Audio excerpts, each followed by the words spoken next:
That seems to have done the trick. And, maybe? There I am. Oh, my goodness, I look super scruffy tonight.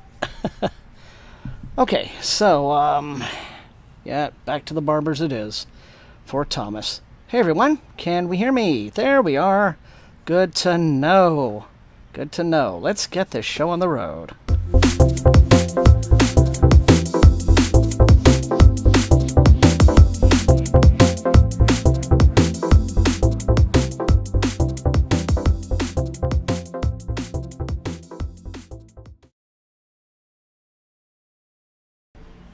Okay, everyone, how are we doing? The gang's all here at Killswitch. Hello. I've had some scallion pancakes now, Killswitch. If you haven't brought enough treats for the whole class, just saying. Lisa, hi, Not Slip, Devlin. Mike is here. Chris York is here. Good to see all of you. How's everybody? Let's see, we're all just kind of getting... All right. Stream settings, stream health. Says excellent. Good to know. Good to know. Hope I'm not getting... I've sprayed myself pretty thoroughly because they are on the warpath tonight, you guys. But, oh, I know. I'm going to lean over here and in a second and light up my big citronella little lamp, the one that billows up smoke that you see every once in a while. Hey, Commander Torres. But it is good to see everyone. I hope you've all had a fantastic week. This one's been pretty good. Over here, can't complain. I don't really have much in the way of announcements. Only that, see, there's a little... This guy there... These are gnats, I think, that are dive bombing me at the moment. I'll have to figure that out. But there will be... there are 3 packages today. So we will have a little mini mailbag at the beginning of session 2. But I really don't have much in the way of announcements. I hope everybody is doing well this week. I know a few of you, I'm not going to, go into any details about that. I know that some of you have been going through some rough patches lately, and I just want to say I hope that your life is on the upswing, and that you're all doing well and having a great week, and all of that. And I'm glad to have you all here. So, yeah, I guess without much, I'm going to... Let me light this, because this is the one that uses... There we go. It's got the citronella oil in it. And there you go. You can see the smoke already rising. Cool. That will hopefully keep some of these little biters away. Hello, Maddie. Good to have you here. Thank you all for joining me. So I'm still into the Republic of Memory. Really liking it. This, in a lot of ways, this book is doing some things that I had wished, Michael Maimet's Generation Ship had done. Perhaps more successfully than that book. I'll have to say, but otherwise, yeah, I've been having a decent reading week. Didn't get much time during the week because lots going on. Spring cleaning heavily underway here at the house, which, as you can imagine, with all of our fosters, is a huge chore. But yeah, let me know what you guys are reading in chat here today. Lisa's reading Butter by Asako Yuzuki. Okay, and see, what about everyone else? So, well, we're kind of looking forward to that. I'll just try to think about what else do I have to talk about. Oh, this is nice. This actually smells very pleasant. The smoke from the citronella candle and oil. It's coming straight across me, so that's good. Right over my body. I like that. That'll keep those skeeters away. Not Slip is reading Abaddon's Gate. Okay. And Maddie's reading The Fifth Head of Cerberus. Cool. There's been a lot of Gene Wolfe going on with you guys lately. Torres is still reading The Country Under Heaven by Frederick S. Durbin. That is interesting. Very good. And Mike is back to reading The Red Winter, which again I have on my stack, and I will, I guess, get to eventually. So, yeah, but I am looking forward to, rounding out the spring and getting into a really great reading summer, because I feel like my slump is sliding away, which is a very good feeling. So, Devlin's reading Parade of Horribles, okay, and Chris is starting part 3 of Absence, where it's not to spoil anything else. Yeah, another book on my stack that I'm looking forward to. Final Blow Joe. Joe, how are you? My old buddy Joe. Everyone. Bring him. We've another veteran of SFF BookTube. It's good to see you. I hope everything's been going well with you, Joe. I really do.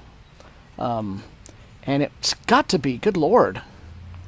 You're 6 hours ahead of me, I think, Joe. So you're definitely burning the late night oil.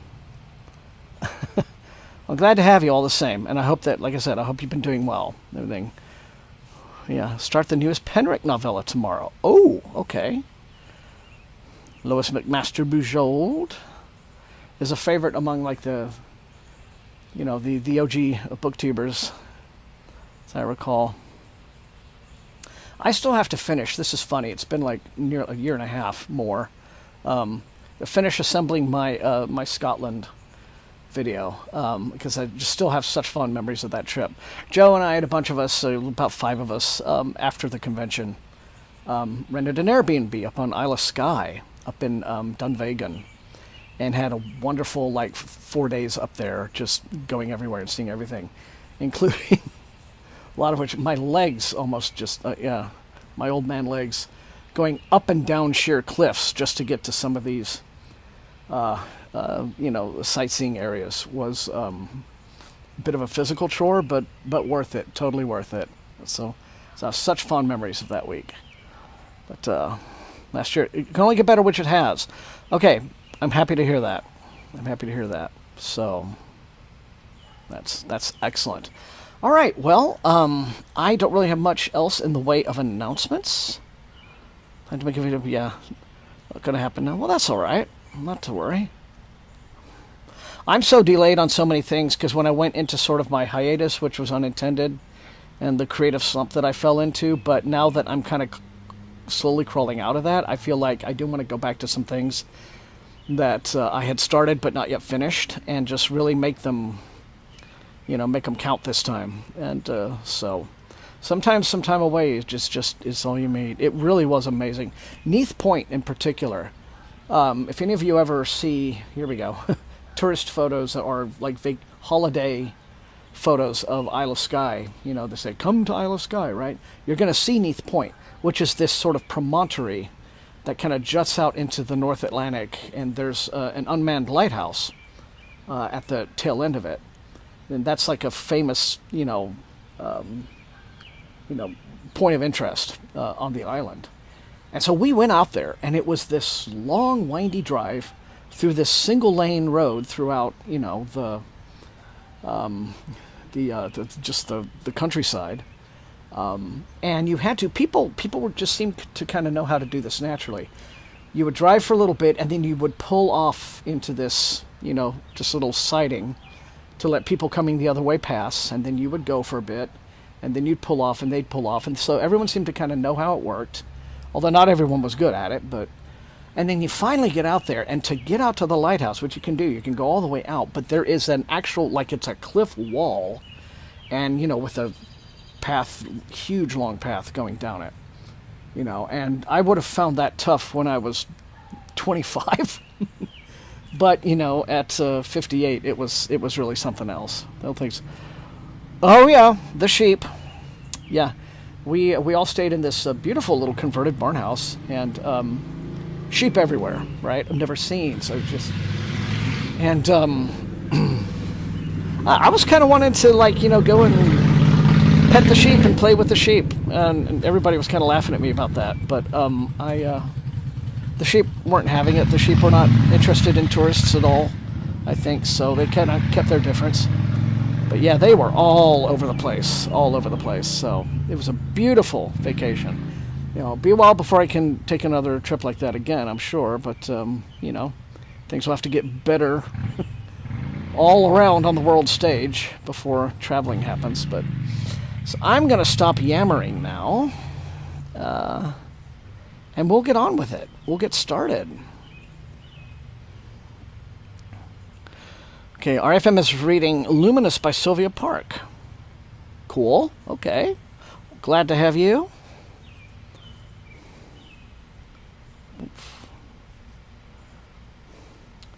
45 minutes and counting for session 1. We've started now, so... Yes, Montreal next year. I'm not going to LA, but Montreal next year I do want to go to. And, that's not quite, for me, it's not quite as involved a voyage. It'd be a long trip for you, Joe. But coming in from the UK, but, hopefully it'll be, it'll be quite a while before I feel supportive of an American Worldcon. Because. So, all right, here we are. Gonna get. Oh, great, my book's over there. I'm gonna have to stand up. So, one sec.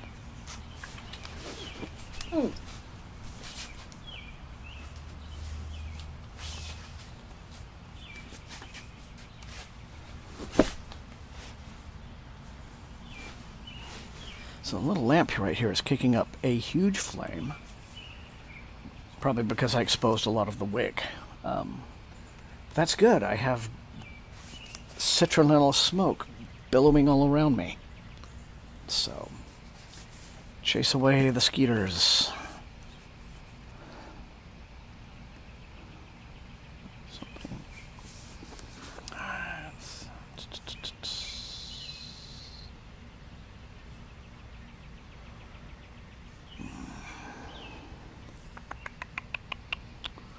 Okay. Did you bring anything to, let's see.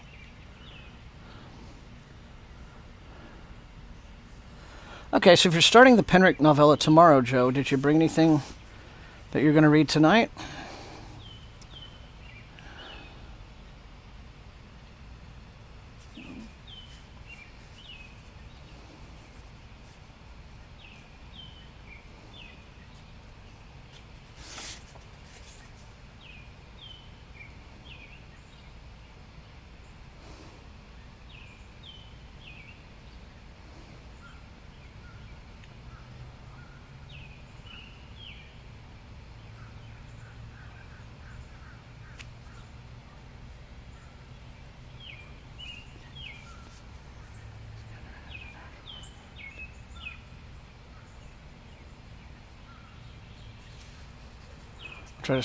Okay, well, that's fine.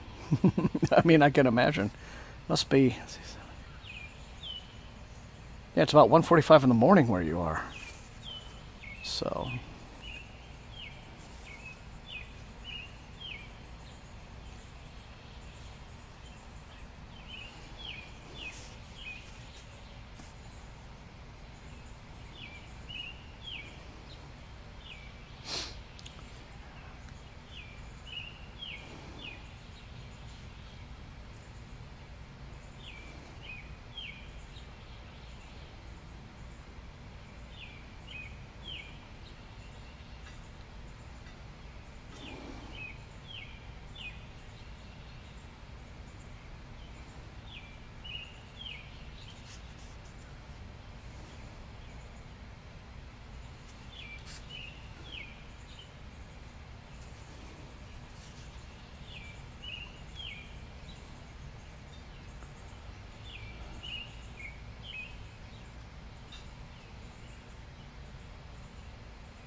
Okay.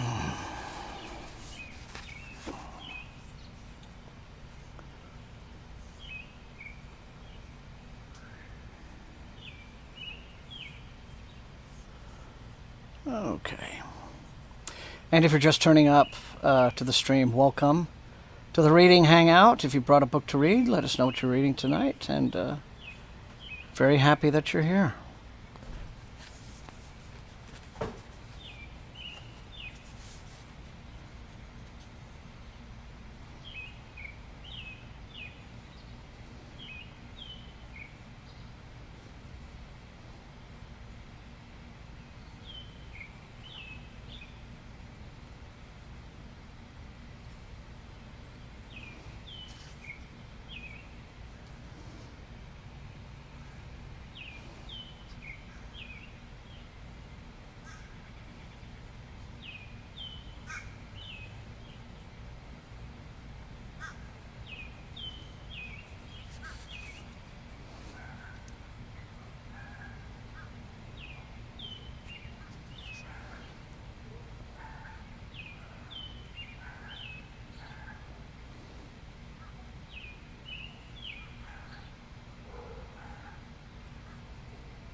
Thank you, Nava.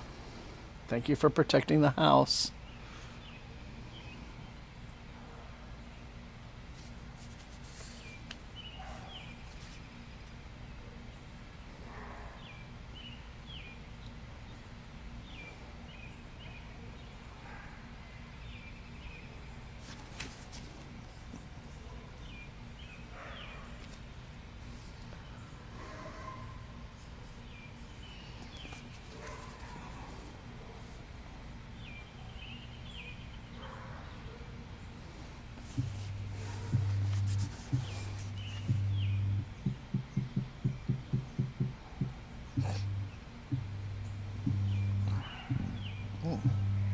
Excuse me.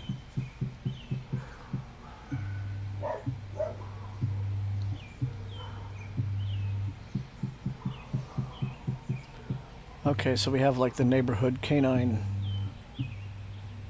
kind of communication network has fired up, so we've got someone down the block barking away, which means this one has to respond.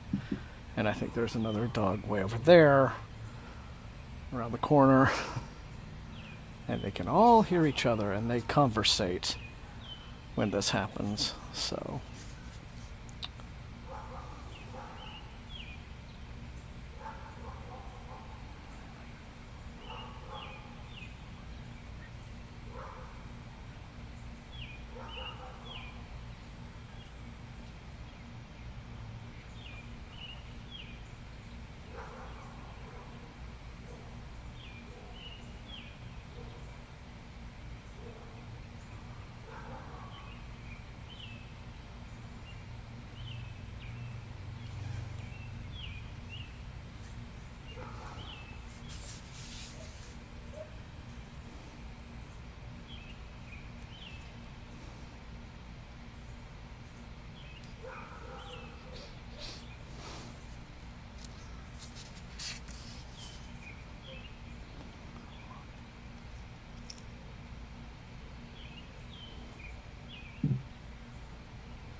Oh, that's right. I haven't really, I don't think, spoken to you since the real fostering efforts have begun. But right now, my three and our five, 6, 7, 8, and then the boys.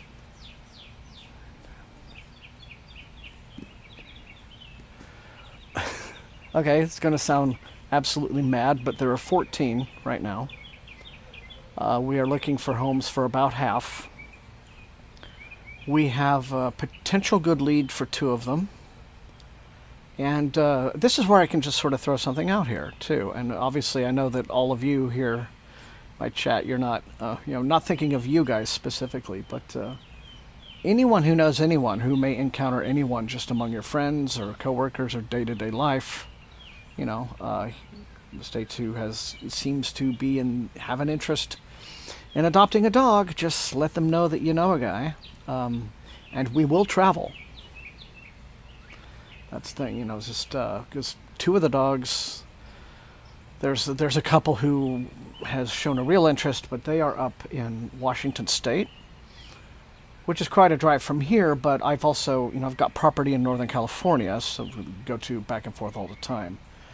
So, once there, it's an easy matter to meet up with them. But we decided, just in the best interest of these animals that we've invested so much in, just not just money, but time and, and affection and love and all of that. And, it's, obviously we want nothing but the best homes for them. And it's, you have a little sad moment thinking about, one day we're going to part ways with some of these guys because we have grown attached, right? But, knowing that it will be the best for them, they deserve their own homes where they are the dog and they get the full, appreciation and affection of a dedicated, owner. That's what they need, home of their own. So if anyone knows anyone or knows anyone who knows anyone who knows anyone, yeah, it's, thank you, Joe. Yeah, it's, well, thank you, Devlin. Yeah, I just feel like, gosh, in this world, maybe we just need a little bit of that, and especially in this area where there's just too much going on. The real strife happened when COVID struck and during lockdown. And lots of people were like, let's get a pet. And then they get the pet and either, and among the ones who don't keep the pet, it's usually because they're, just, we didn't really do our research and, really think through what it meant to have a dog. And so they either take the dogs back to shelters or sometimes just dump the dogs, My Malinois, Taj, who I think you guys have met here, I rescued him from a Kroger parking lot at the grocery store. He's just wandering around in circles, totally lost. He was, so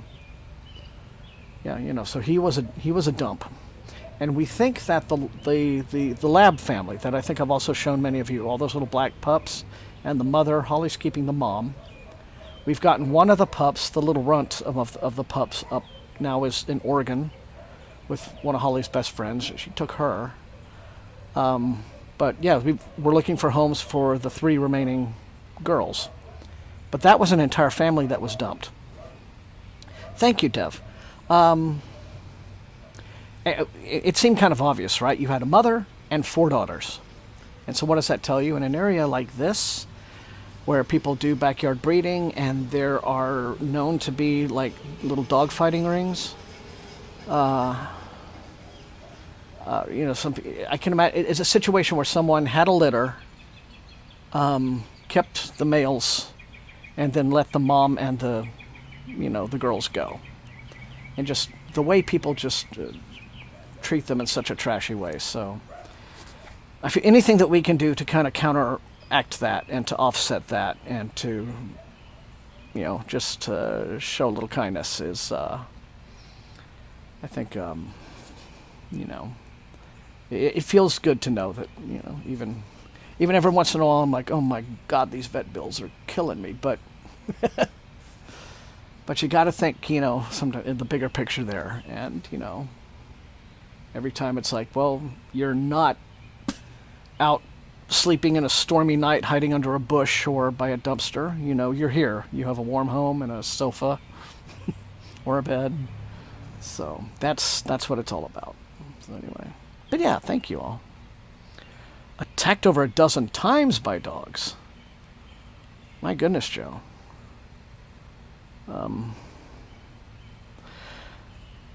Were they? I don't want to, you know. I'm sorry that happened. I mean, you know, that's an awful thing that happened, and I don't know. Like, can you blame the owners and not the okay? That's what I was about to mention, Joe. Was that if these were dogs that people owned, then yeah. I mean, two things happen. Dogs can sometimes get overly zealous about like just their role as protector of my human. The dog that we just lost, the one that we had put down, Nikon, right, which broke our hearts, because to us, he was like the sweetest, gentlest boy. He had heartworms, I think, that were so severe that his health was declining anyway. But when he went to the vet that day just to get a checkup, his reaction, like he lunged at the doctor twice. In an extremely hostile manner, and that was kind of what motivated the. Would have been a difficult decision for me to make. I wasn't there, but Holly made the decision, and I admire her for that because it must have just been absolutely heart-crushing. I know it was. But that was just, you know. But to us, he has always been like a goofball, right? Just the sweetest, most affectionate animal. But there had already been indications that, like, anyone, not us, even some of the other dogs we were having to segregate him from, because, you know, that mean side would come out. And to the point where we're thinking, yeah, we couldn't keep him, but with the combination of his health and his demeanor, that capacity for hostility that he had, he would have been unadoptable. And then there's no guarantee that as maybe his health got worse or some circumstance, you could never predict it. Something could set him off to us, right? Like he could one day just out of the blue lunge at us or suddenly show that hostility. And it was getting very risky. So we had to euthanize him and were devastated by it. And, you know, I like to think somewhere he's forgiven us, but, you know, it weighs on both of us to have done that. It's one of those where intellectually you understand the necessity for it, but it's just still like, I saw your sweet side, and, you know, you deserved, you know, to have the good life that you hadn't had up to now. Because we knew there's probably a history of abuse, which probably also, you know, affected him, you know, psychologically, I'm sure. So he was maybe acting out on that. But anyway, I'm sorry, I'm rambling on too long about all of this stuff, but yeah. But you're right, Joe. So there's either a situation of that where, you know, dogs can just have that kind of demeanor, or it is because the owners mistreat them, don't give them that one-on-one affection that they need. They don't bond with them very well. They're constantly yelling at them and, you know, swatting them and, you know, making them mean, right? So I'm sorry you had that situation, but yeah, it's good you understand. It's probably, you know, it's not just the dogs. Often it's the owners. So.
Okay.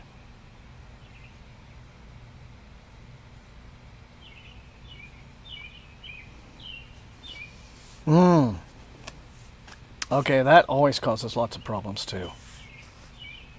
They just let their dogs run around. That is a bad habit that people have in my area also. I kind of live out in I live in a small town and it's very rural around me, so yeah, people are just constantly, you just see dogs wandering all around and you don't know if they're strays or if they have owners, but the owners just let them wander all about. And sometimes they end up, roadkill. But sometimes they'll like wander into other people's yards or just up and down, It's just irresponsible. If you own a dog, for God's sake, care for the dog, keep the dog safe, keep the dog on your property. Just basic, I think.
Excuse me. That's like twice that belched.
Oh, congratulations, Devlin.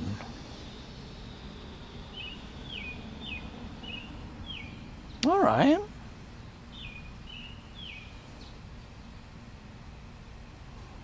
Well, I'm very happy for you. That's great news.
Oh, okay. Well, that just, it sounds like you're in a plumb position, so I'm very happy for you. Very happy.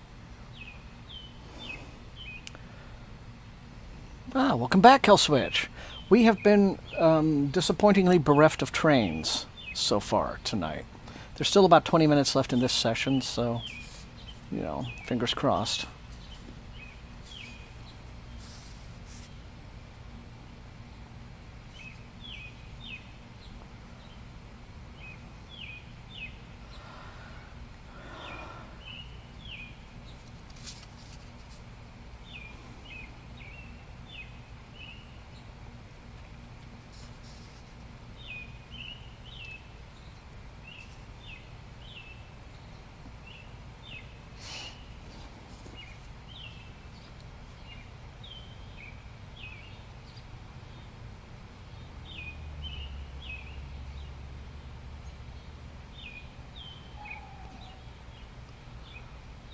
That it is, yeah.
Oh. Oh, they didn't already have someone lined up?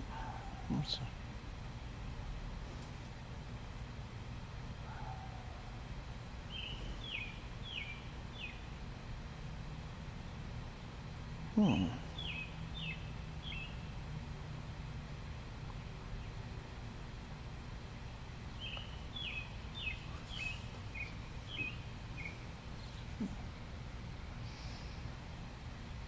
at least you're in the position you want to be in, so...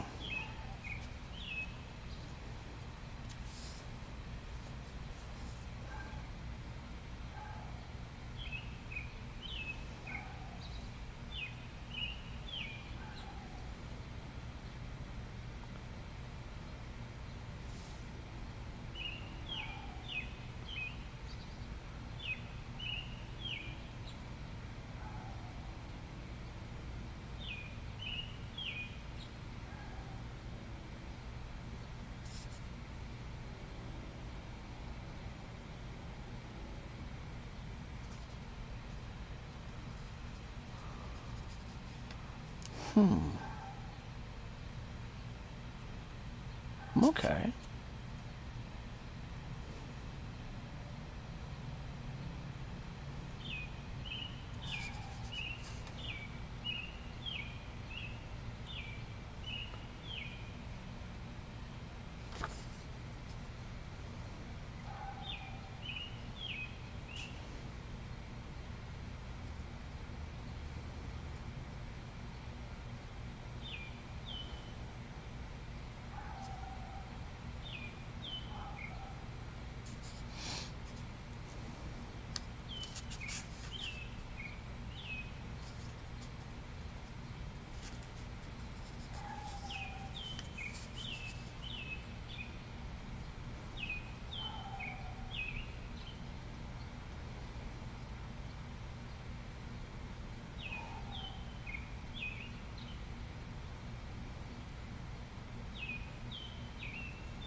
Hey, Susie.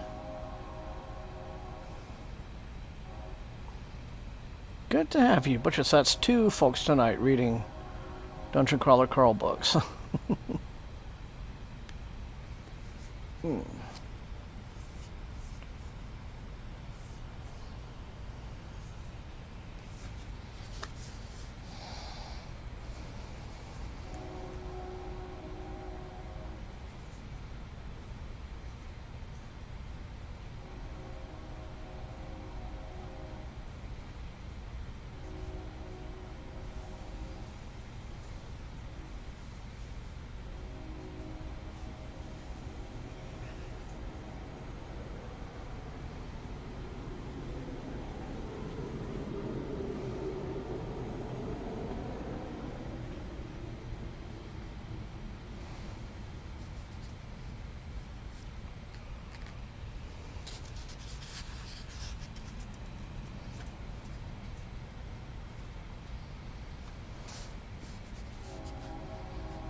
Pooh! Excuse me, everyone. God, I'm belching, I'm sneezing. What's the matter with me?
Thank you, Dylan.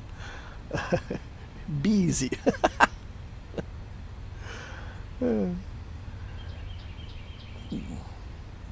Oh, the deepest train station in the world. Okay.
Oh, that's a very upset dog. I wonder what's going on over there.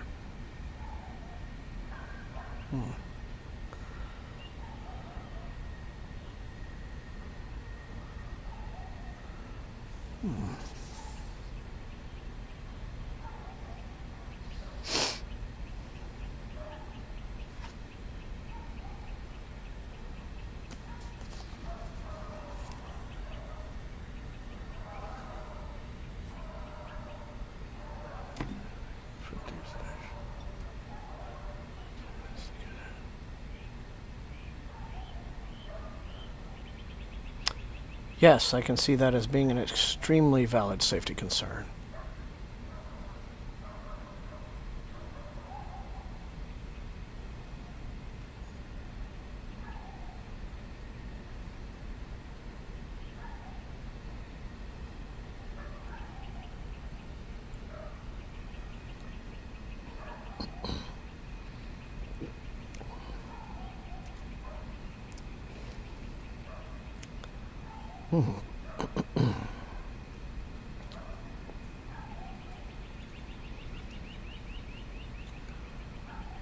Huh.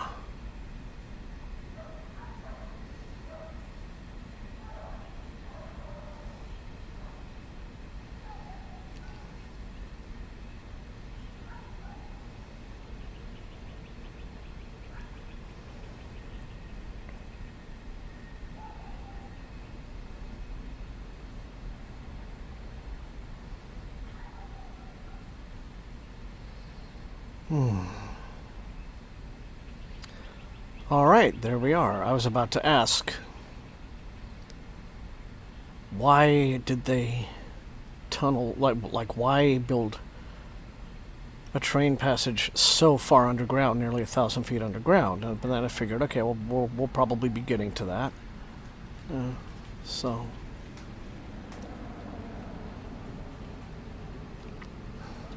I would think an area with that, no, they don't. They are remarkably advanced in so many ways.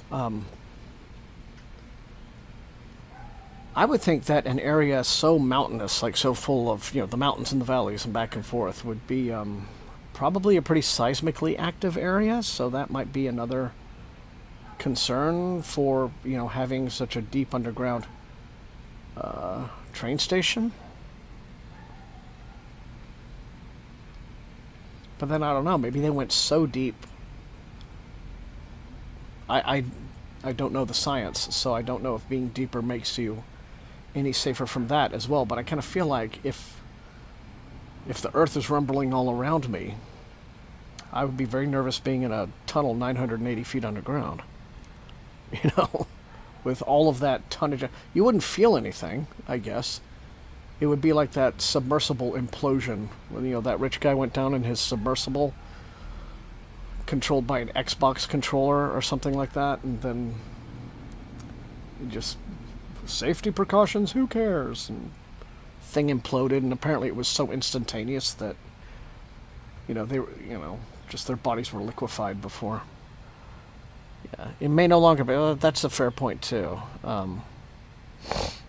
Yeah, like I'm sure if we're gonna do that kind of engineering project at all, the feasibility studies would have to be extensive before you would even get the first digger out there. So, let me look. Anyway.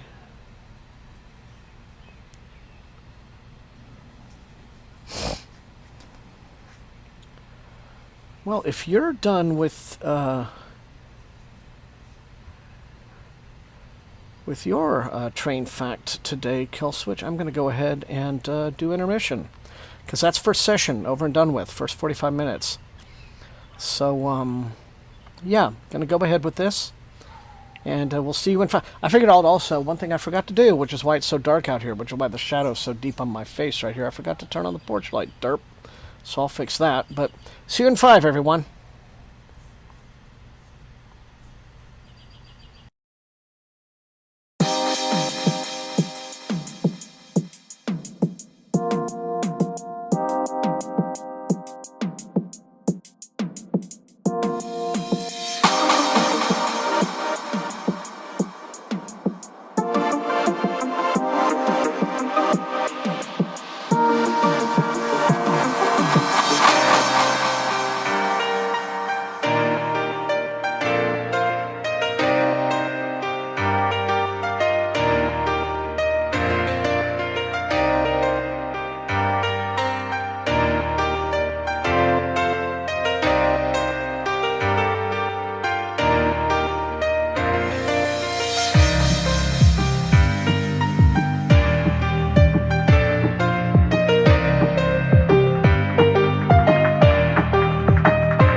back on. Okay, we're back, and as you see, light has returned. So, okay. Yeah, that would be a very creepy way to find out you were claustrophobic. I don't consider myself a claustrophobe generally, but oh, hello, Ash. Little kitty cat walked across. But I do remember when I was having my MRI done back in January. You know, and they put you in the centrifuge thing, and it's kind of an interesting setup. They actually had it, you know, they had it set up so where there was like, you as you're in there was a screen and you could watch something on Netflix while you were, you know, being scanned. So it was kind of nice. But you know, I got through it fine, and you know, there's something like an hour and a half in there. But at the tail end, as you're shutting everything down, and there was like this brief moment when I realized, okay, it's like, well, I'm here inside this machine, and when they put you in it, right, you're like, you know, they put kind of the little restraints. So I mean, so you're like, you can't move, right? You're in there. And I just had a brief thought about, like, what if something happened, and it's like you're in this and you can't get out, and you're like literally just in a kind of little tube space. And that kind of started, you know, it didn't freak me out, but I was just sort of like, oh, wow, okay, I got to stop thinking about this, otherwise just, you know, look at the screen, because otherwise, yeah, you could easily just let your mind run with that and just be like, and have a panic attack. So, yeah, I can see how that would very much affect somebody. But, yeah. So that would be, so in that regard, yes. And, but any event, okay, we're back, and as promised, a little mini mailbag. So, yeah, you're right. It's just your mind sometimes just does things against your will. You know, it's just like, hey, I'm gonna have a terrible thought now and freak you out, and you're like, thank you, brain, thank you. So, got 3 of the packages here, and so we're gonna start with. So let's see, this one looks to be kind of might be Hatchet. Yeah, I think it's.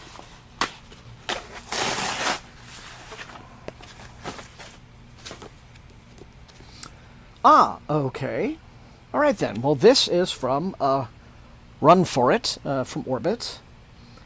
And this is a new novel by Craig DeLuey, and it's called The Summer Fun Massacre. And this would appear to be an homage to the old school splatter films. Surviving the Massacre is just the beginning in this razor-sharp take on the summer camp slasher from horror master Craig DeLuey. So it's, okay, so it's over the years, there's like, it's at this camp, and like in 1983, because you have to open one of these in the 80s, because that was the heyday of all this. So there's this camp, and it has this history where there was a horrible killing spree there. And then 10 years later, I guess it happened again. And so I'm one character who was, a counselor back at the original crime, is now a sheriff's deputy. And it's like hoping to catch the killer and finally right his mistakes. Tom reconnects with Mary, another, like, one of these soul survivors, like the final girl, I guess, from one of these past events. She's convinced that the killer is not human, but instead a rural legend known as the Hungry Hare. H-A-R-E, not H-A-R. That would be very silly. The sheriff wants the case closed, but refuses to believe in folklore. Mary dreams of revenge for her friends, and Tom hunts for any traces of the killer, real or fictional, but the murderer could be closer to home than anyone expects. The hare is coming and is so hungry. It does sound fun. It does. I will be honest, I have, so far what I've read of Craig DeLuey has given me this impression that he's a, he's like the okayest horror writer working right now. Like, the books I've read of his, I've never really disliked any of them, but I've always kind of thought, like, well, that was okay. You know, like episode 13 is one. Also, How to Make a Horror Movie and Survive, which I've read. I'm going to be reviewing it for also this year's Halloween season. But, maybe he, like, really kind of is going to glom onto the fun aspect of this, like you say, Devlin. So, and this is apparently the first part of a duology, and the second book is also coming out before the end of the year. It's called The Yule Day Slaughter. So, there we are. So, but Summer Fun Massacre, and this one comes out June 16th. So, in about a month. from Run For It. Oh, very nice. Thank you, Orbit, for sending that. And next, leaning forward. Ah, it's another package from Toi. Let's see what we have. Oh, okay, nice, very nice.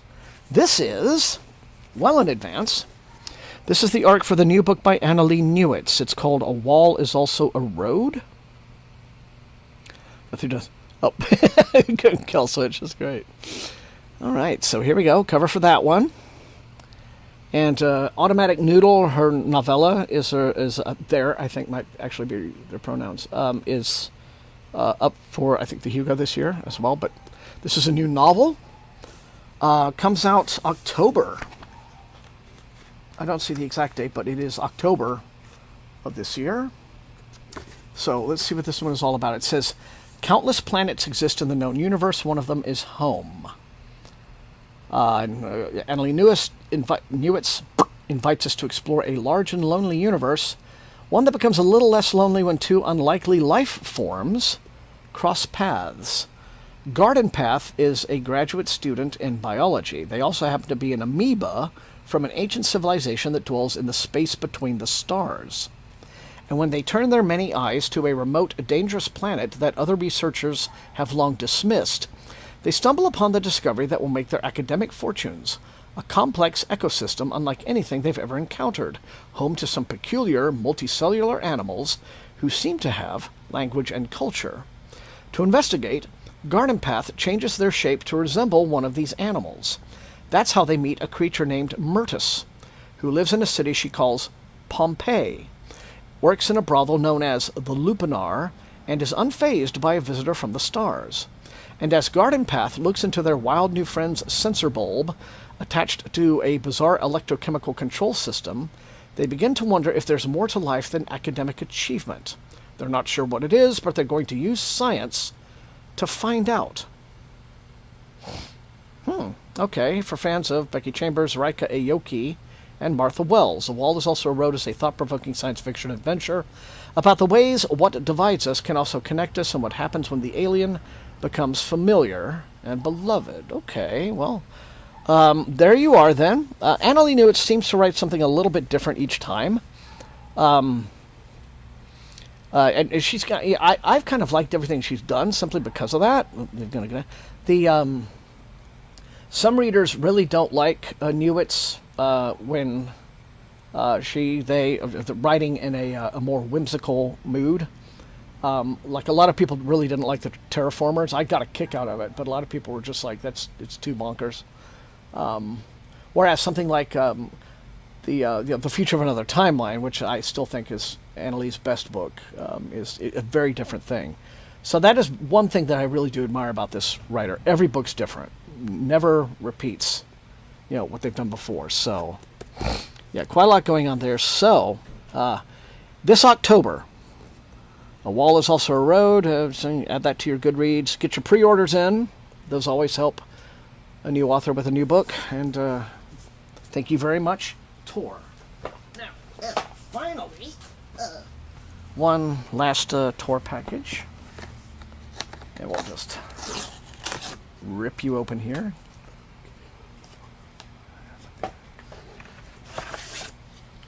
And, all right. Great. Thank you. Appreciate this one also from Tor. It's always nice to get finished copies of things, and this here is the finished copy in hardback of Platform Decay. So this is the newest, the 8th Murderbot book overall, a mixture of novellas and novels in this series. And this one, it's out now, obviously. And I believe that Martha has said she's going to do one more.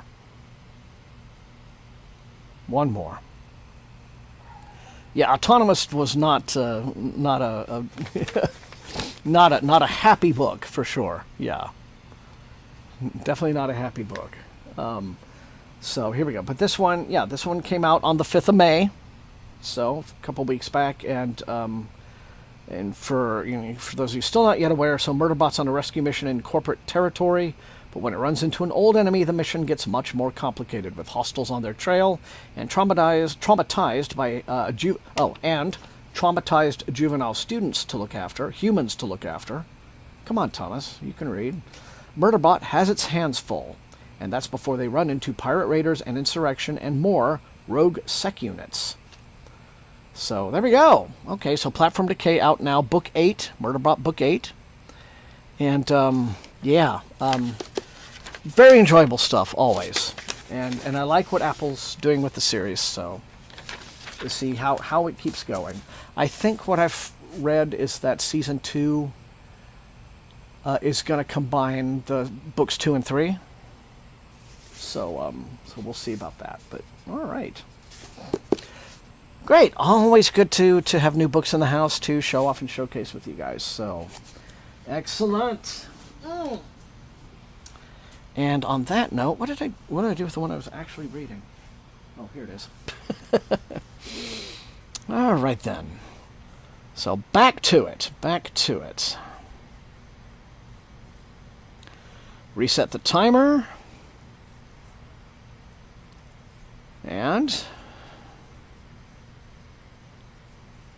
45 minutes and counting for session 2. Beginning now.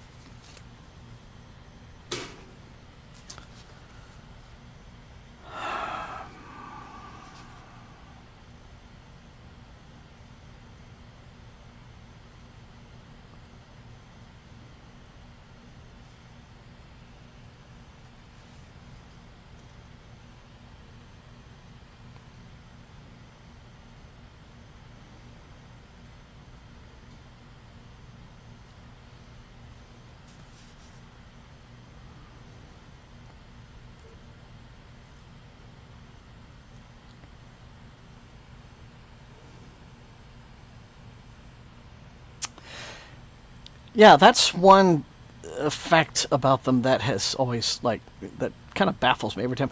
I've not, believe it or not, dug into the series yet. I have them all, so I'm going to I'm sure just need to dive in as soon as I can, even if I just want to kind of be part of the conversation about them. But I keep noticing that they get bigger and bigger and bigger and bigger, and I'm like, okay, I get, though, that these are sort of like fun romps of stories and everything, but why in God's name is it, they're like 850 pages long now?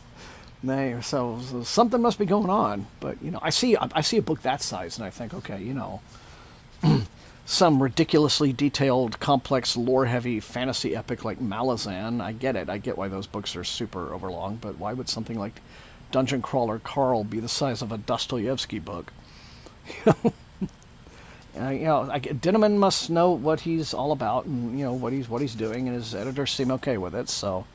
I guess I will find out when I get caught up with the series, as you have done, Devlin, so.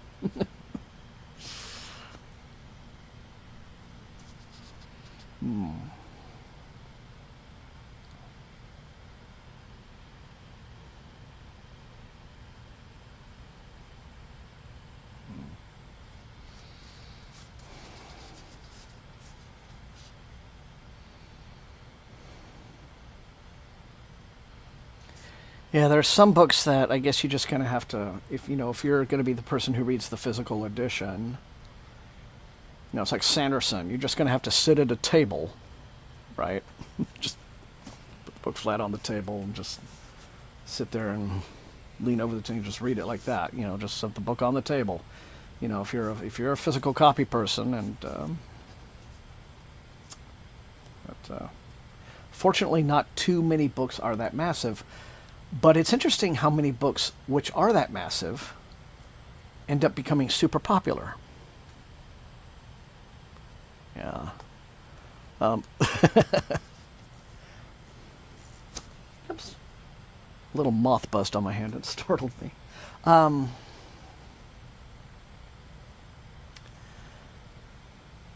Well, I don't know. Maybe these books are doing everyone a favor, right? Because it's like if you get really into reading, sometimes you'll be like, okay, well, this is kind of a sedentary lifestyle. So you read something massive like, Stormlight or one of the Dungeon Crawler Carl books, and so you're sitting there and you're reading, but you're also like getting your reps in, right? You're being active, you're exercising your body. So in that regard, maybe you're sort of like, so you're getting physical benefits as well as feeding your mind. So that could be it.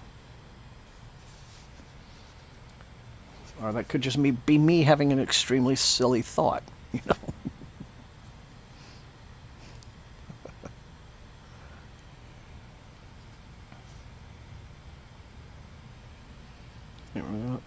Yeah. Yeah, you can just kind of do light curls while you're reading. That's true.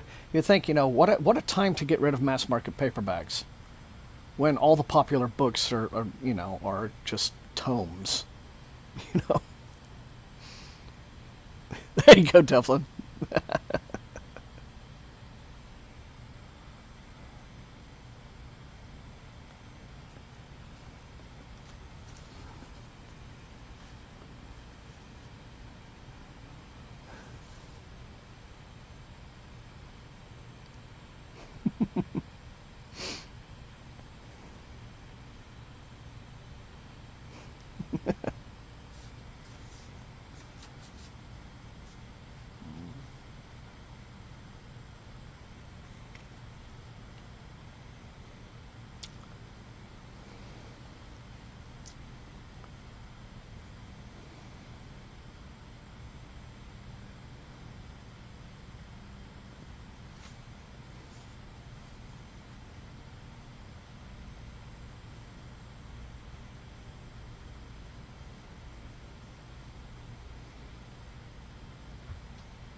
Ah, hello again, Generous George. Thank you so much for turning up. I hope you've been doing good, old buddy.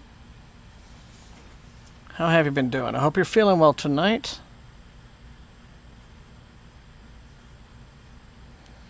How are things up your way?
Yep.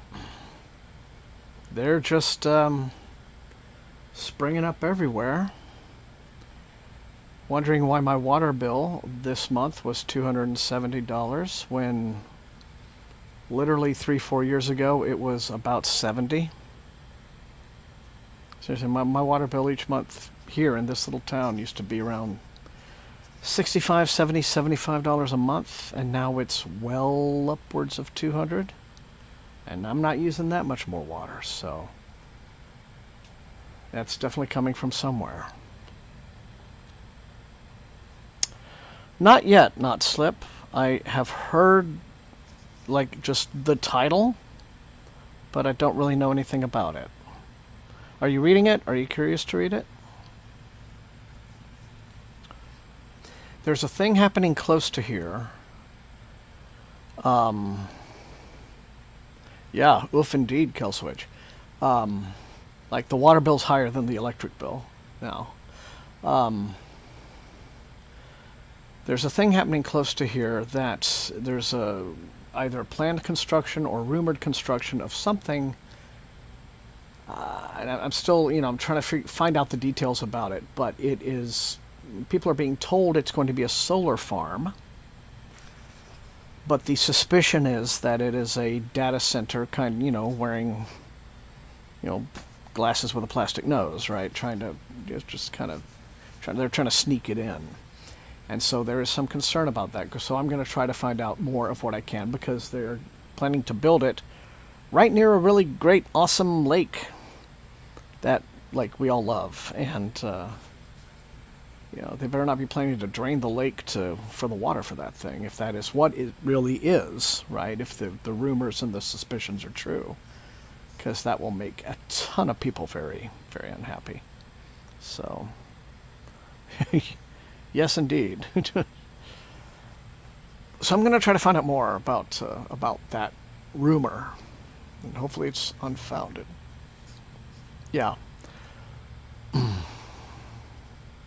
I mean, a solar farm I would welcome, especially if it, helps, if they are planning to hook up, maybe just like local, like the towns in the immediate area to it, that would, but not if it is, if that's just all a big front for something a little bit more nefarious. So I'm going to find out what I can, and I'll keep you guys up to date for sure, but,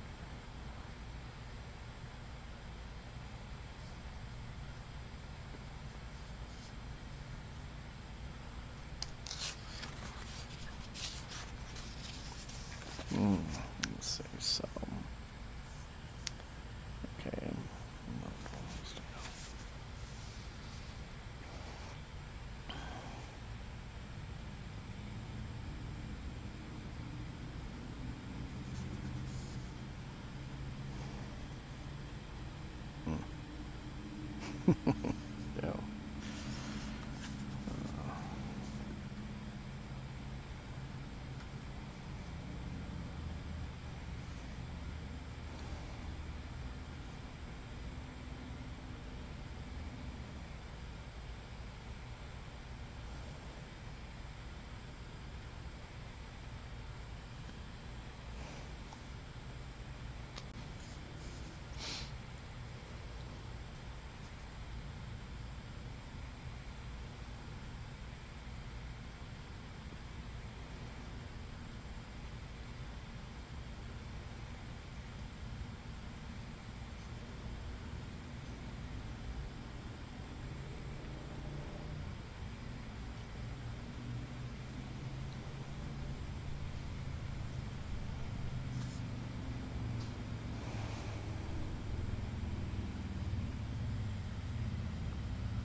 Oh, okay. A little breeze just picked up, and it dropped the temperature where I'm sitting by about 5 degrees. That's very pleasant. It's just been kind of still and a little too warm tonight. I mean, we're getting close to that time of year, but as you can see, the candles are starting to flicker. There's a very light breeze. It feels nice.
Well, all right, everyone. That's the stream for tonight. Good, long, quiet night, but some good chat as well. But wish there'd been a few more trains. But still, a really nice night out here and a wonderful time to spend with all of you. I got some good reading done, and it was wonderful to see everyone. So, yeah, so next week, same time, as always. And I hope that all of you have a wonderful weekend, and that you stay safe and that you stay healthy, as always. And I'm going to try to spend a little bit of time on the Discord this weekend to just, catch up with what some folks have been posting there, and otherwise just visit with everyone. So, Artman, thanks for being here. Joe, if you're still around, haven't got to bed, you probably have gone to bed. It was good to see you as well. Jackie, Kelswitch, everyone so much. So, George, thank you as always for the generosity and the friendship, and we will see everybody this time next week. So until I see all of you, stay safe and healthy and happy reading, all right? Good night, folks. Take care.